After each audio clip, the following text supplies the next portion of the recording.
자, 안녕. 모두들 잘 지내지? 음, 이렇게 수업을 하게 될 줄은 생각도 못하고 있었어, 나도. 그런데 수업이 더 이제 늦어지면은 굉장히 많은 수시간 시간이 소모가 될 것 같기도 하고, 더 이상 수업을 안 해지면은 이제 너희들도 수업을 어떻게든 이어가야 되는 상황이 될 것 같아서 이거에 대한 부담감을 조금 줄이려고 내가 여러 가지로 생각을 해봐서 이렇게 수업하는 거는 나도 또 처음으로 시도를 해보는 거라 여러 가지 바꿔가면서 수업을 진행 한번 해보자. 플랫폼을 만들지는 못해서 아직 나도 유튜브는 처음이고 해서 음, 하나하나 해나가도록 할 거야. 상황이 상황이니만큼 이해를 해주고 두 번째는 다들 진도가 다들 다를 거야. 그런데 현재 상황에서는 다들 진도를 맞추기가 굉장히 어려워서 통합적으로 현대시부터 시작을 하도록 할 거야. 그래서 고등부나 중등부도 어차피 현대시 부분은 배워야 되니까 미리 예습을 한다 생각하고 특히 고3 친구들 같은 경우에는 수능 특강으로는 내일부터 업로딩을 시작을 해줄 테니까 우선은 오늘 올라가는 현대시 부분 참고해서 보도록 해보자. 첫 번째 할 부분은 아까부터 계속 보였겠지만 오장원의 고향 앞에서라는 작품으로 진행을 해보도록 할 거야. 오장원이라고 한다면 여기 적혀 있는 부분들을 보면 알겠지만 일제강점기 때 작가로 고향에 대한 이야기를 자주 하는 사람 중에 한 명이었어. 자, 그런데 일제강점기 때 고향을 이야기를 한다면 흔히 두 가지 중에 하나 라고 이야기를 할 수가 있단 말이야. 그 두 가지가 하나는 고향에 대한 그리움, 을 표현해 주는 거야. 특히 이 부분은 소설 같은 장면에서 많이 이야기가 나오게 돼. 자, 고향에 대한 그리움이 나오는 거고, 아이고야, 손톱이 그냥, 킬링 포인트지. 내가 지금 딸내미들하고 이러고 놀고 있어. 자, 요렇게 아주 반짝반짝. 나 학원 나가서 수업하고 싶어. 나 좀 살려줘. 자, 그 다음에 두 번째는 고향에 대한 그리움을 얘기를 하는 것과 동시에 과거에 대한 회상, 도 같이 이야기를 해주는 장면들이 나와. 자, 요렇게 이야기를 해주는데, 자, 요거는 고향이라는 이름을 가진 작품들의 공통적인 속성을 가지고 이야기를 한 건데, 5장 안에 고향 앞에서는 하나 체크해 줘야 될 게, 제목을 한번 봐줘야지 돼. 제목이 고향 앞이야, 앞. 고향을 간다라고 하는 게 아니라, 고향 앞에서 멈춤. 이라고 해주는 게 맞을 거야. 작품 전체의 내용을 살펴보자면은 고향 앞에서 가지 못하는 고향. 고향 앞에서 가지 못하는 고향을 바라보고 있는 사람이라면 특이점이 있겠지. 무슨 특이점이 있을까? 왜? 이 사람은 왜 고향을 그리워했는데 고향을 가지 않고 있을까? 라는 점을 하나를 특정을 지어줘야 될 거야. 그 다음에 두 번째, 시대적 배경을 알고 있어야 되겠지. 시대적 배경이 아까 이야기한 대로 일제강점기라는 시대적 배경을 갖고 있다고 얘기를 했어. 때문에 이 사람은 일제강점기를 생각한다면 고향에 가지 못하는 특별한 이유가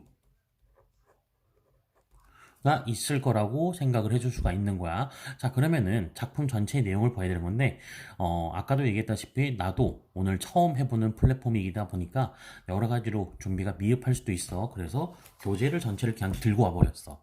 자, 한번 봐보자. 흙이 풀리는 내음새라고 돼 있지. 흙이 풀리는 내음새라고 돼 있는 부분에서는 봄이라고 이야기를 할 수가 있어. 아, 봄이 시작되는 고향의 배경을 생각하겠구나. 자, 여기 보면은 시간적 배경이라고 이야기를 하고 있지. 봄의 시작, 시간적 배경. 자, 계절적 배경도 같이 이루어질 수가 있어. 자, 그 다음에 강바람은 삼짐승의 우는 소리를 불러 다 녹지 않은 얼음장 울멍울멍 떠내려간다. 자, 중요한 부분 하나 나오지. 자, 첫 번째, 산짐승의 다 녹지 않은,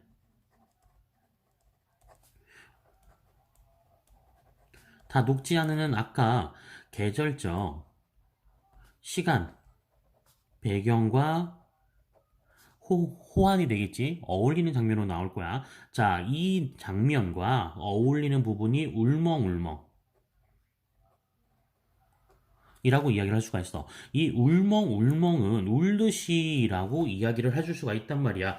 울듯이 울듯이라고 이야기를 하는데, 자, 그러면은 이거는 다시 얘기하면 화자의 내면이라고 이야기를 할 수가 있어. 닭은 녹지 않은 와 울며시 울듯이가 합쳐져서 고향 상실에 대한 화자의 마음이라고 이야기를 할 수 있겠지. 자, 그 다음 행위를 보자 보면은, 진종일 나룻가에 서성거리다 행인의 손을 쥐면 따뜻하리라 라고 이야기를 해. 자, 다시 한번 봐보자. 진종일, 이연의 진종일이라고 얘기한단 말이야. 진종일은 하루 종일. 이라고 얘기를 할 수 있어. 자, 그런데 아까도 얘기했지만 지금 이 사람이 하루 종일이라고 이야기를 하게 되면 고향 앞에서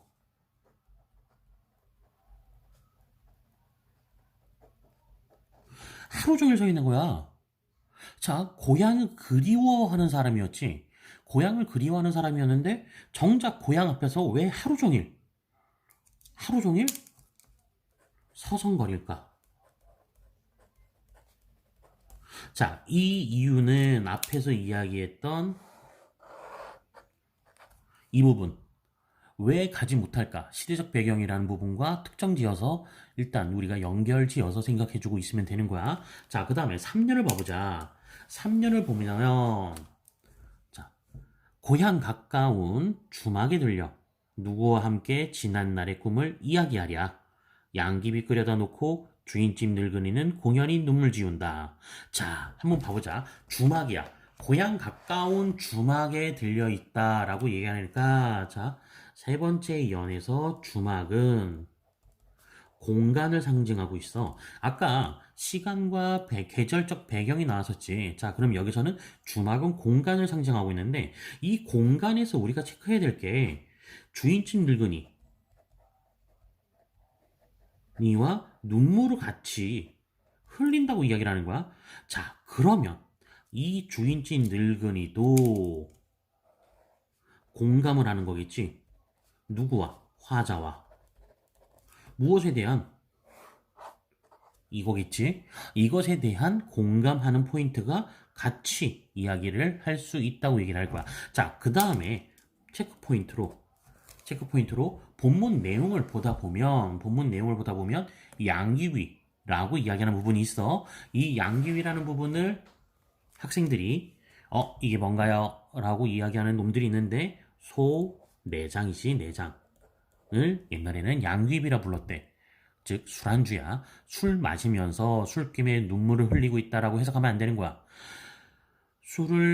안주를 마시면서 감정에 복받치고 있는 화자의 현재의 상황이 더욱 표현되어 있다라고 이야기를 해주면 조금 더 맞을 것 같아. 자, 그럼 이제 사연을 보자. 사연을 봐보면 간간히 잿나비 우는 산기슭에 아직도 무덤 속에 조상이 잠자고 설레는 바람이 가랑잎을 휩쓸어 간다 라고 표현되어 있어. 자, 여기에서 간간이란 건 가끔 잿나비 요즘에 잣나비라는 그룹 있지. 노래 괜찮아. 선생님도 좋아하는데 이 잣나비가 무엇을 뜻하는지 모르는 친구들도 있는데 이 잣나비라는 밴드 멤버 전체가 원숭이띠야. 옛날에 어르신들 보면 할머니 할아버지들 보면은 원숭이띠를 잣나비띠라고 얘기하시는 할머니 할아버지들이 계시는데 그거로 생각하면 돼. 잿나비는 원숭이를 가리키는 방언이야. 자, 그런데 우리가 여기서 체크를 해봐야 될 거 한번 봐보자. 자, 이제 사연을 한번 봐볼 건데 잣나비가 있다고 한번 생각을 해보자. 우리나라에 원숭이가 있었나? 아마 원숭이 있다는 얘기는 들어본 적이 거의 없을 거야. 자, 원숭이가 있는 곳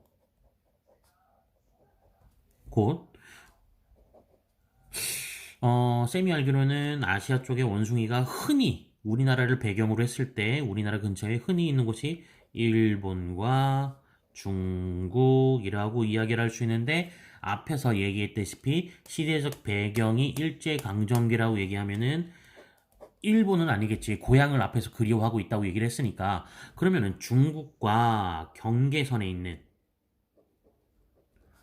즉 국경을 마주하고 있는 우리나라의 어떠한 지역이 이 사람의 고향이라고 유추를 할 수 있는 장면이 된다는 얘기야. 자, 요렇게 대놓고 무덤 속에서 조상이 잠자고 있다라고 이야기를 해. 자, 보통 우리 제사 지내는 집들이 아직도 있기는 하고 선생님도 제사를 모시고는 있지만 조상이 잠잔다라는 얘기는 자, 이거는 역사성을 이야기를 할 수가 있다고 생각해 줘야지 돼. 왜 그러냐? 제사를 지내는 의미 자체가 우리 조상, 나의 뿌리에게 인사를 드린다는 의미가 강하거든.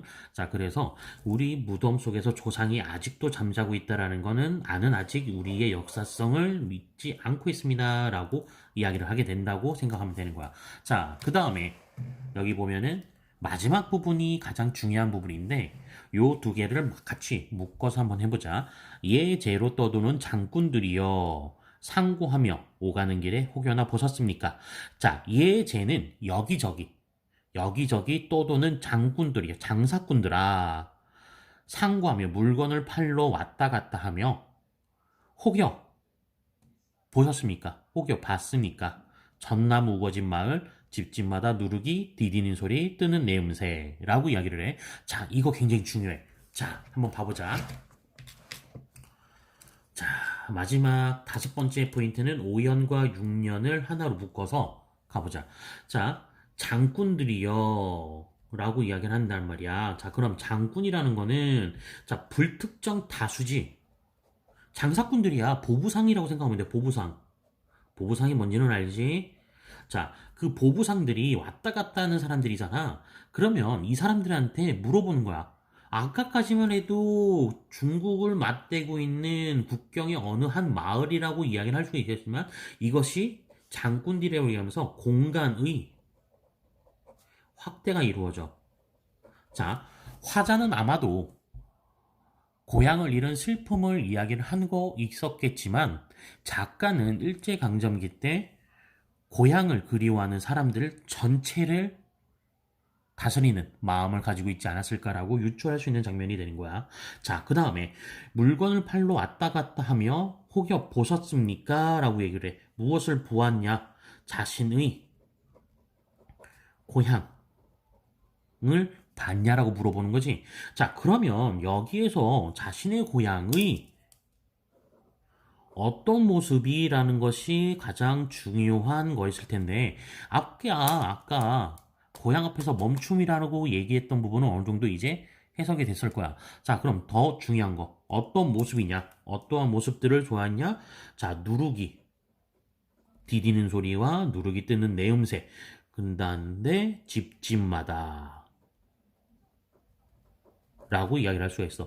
자, 이 누룩이라는 거는 술을 담을 때 보통 쓰는 소재 중에 하나라고 이야기하면 조금 편할 거야. 자, 그런데 술을 만든다는 거, 즉 옛날에는 쌀이 있어야 술을 담근다고 이야기를 할 수가 있었단 말이야. 쌀이 있었어야지 돼. 술을 담그려면.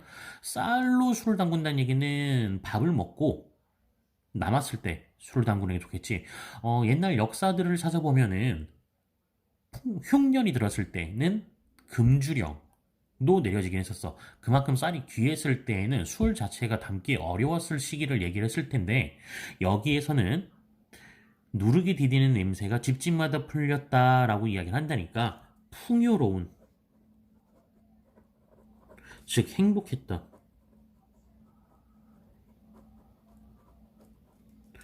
자신의 고향 땅을 그리워하고 있다.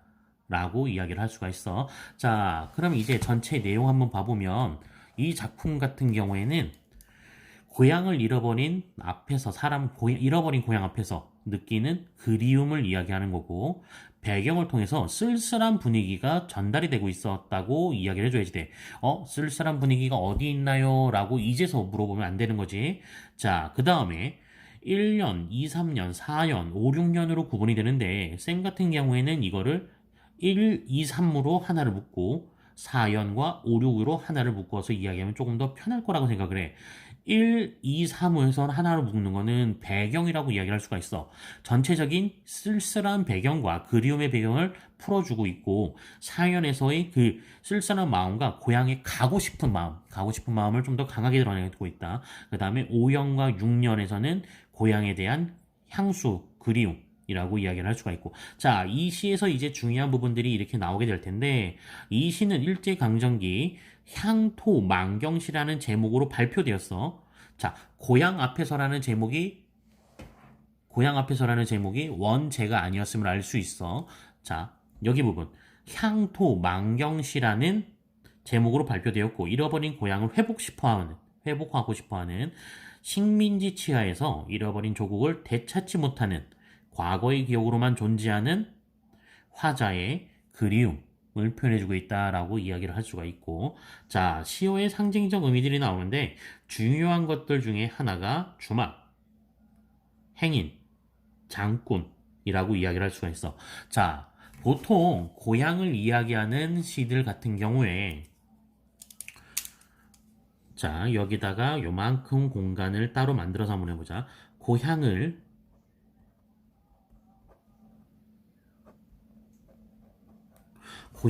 그리워하는 내용의 시들 중에서 시대가 일제냐,